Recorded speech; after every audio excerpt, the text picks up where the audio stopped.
আসসালামু আলাইকুম friends, welcome back. So viewers, স্ক্রিনে দেখতে পারতেছেন যে আমার পিছনে কিছু ঘাস রয়েছে। এই ঘাসটা আমি রোপণ করছিলাম বেশ কিছুদিন আগে। নিশ্চয়ই আপনারা সেই ভিডিওটা দেখেছেন, আমার চ্যানেলের মধ্যে আছে যে আমি যে এইখানে আসছিলাম ঘাস লাগাইতে। এই যে ওই সাইডে আরও কিছু ঘাস হয়েছে। সো যেহেতু এই জমিটা পড়েই থাকে, স্বাভাবিক অর্থে প্রচুর পরিমাণে যে বুনো যে ঘাস বলে, দেশীয় যে ঘাস বলে, এই সব ঘাসে এখানে ভরপুর। দেখেন এই যে, যেহেতু আমরা ছাগল লালন পালন করি, সো এইগুলা কেটে আলহামদুলিল্লাহ আমরা আমাদের ছাগলকে খাওয়াই। এরপরেও কিছু আমরা এই যে নেপিয়ার পাকচুং এটা আমরা লাগিয়েছিলাম, আলহামদুলিল্লাহ চমৎকার ফলন হয়েছে। দেখেন এখানে এই যে ছোট্ট এখানে একটু নিচু একটা জায়গা, একটা গর্ত, এই গর্তের মধ্যে মূলত আমরা কিছু লাগিয়েছিলাম ঘাস, সেই ঘাসটা হয়েছে। এবং দেখেন এই যে কত সুন্দর হয়েছে, দেখেন, হ্যাঁ, চমৎকার, অনেক সুন্দর ঘাস হয়েছে। ওই সাইডে আরও কিছু ঘাস হয়েছে আলহামদুলিল্লাহ। সো যেহেতু আমরা ছাগল লালন পালন করি, ঘাসের বিকল্প অন্য কোনো কিছু ছাগলের খাদ্য হইতেই পারে না, ঘাস দিতে হবে ছাগলকে। যদি ঘাস আমরা ছাগলকে পর্যাপ্ত পরিমাণ দিতে না পারি, সেক্ষেত্রে আমরা ছাগল লালন পালন করে লসের মধ্যে পড়ব, লাভবান হব না।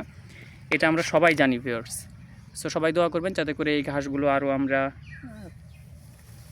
বাড়াইতে পারি। ইনশাল্লাহ এখানে লাগাবো।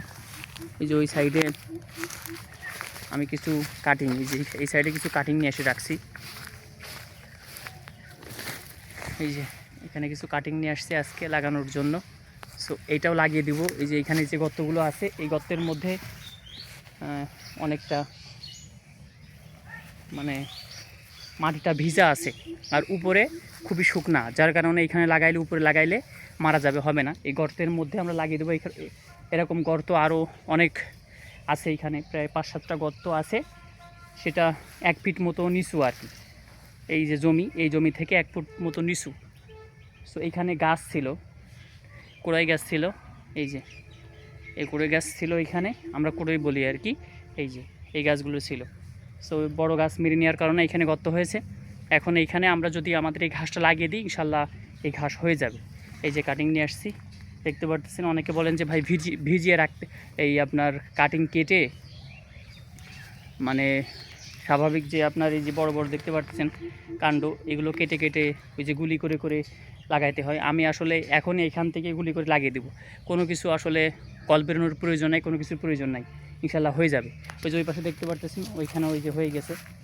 এটা ইনশাল্লাহ কালকে এই ঘাসগুলো আমরা কালকে আমাদের ছাগলের জন্য ইনশাল্লাহ খাওয়াবো, কেটে নিয়ে যাবো ইনশাল্লাহ।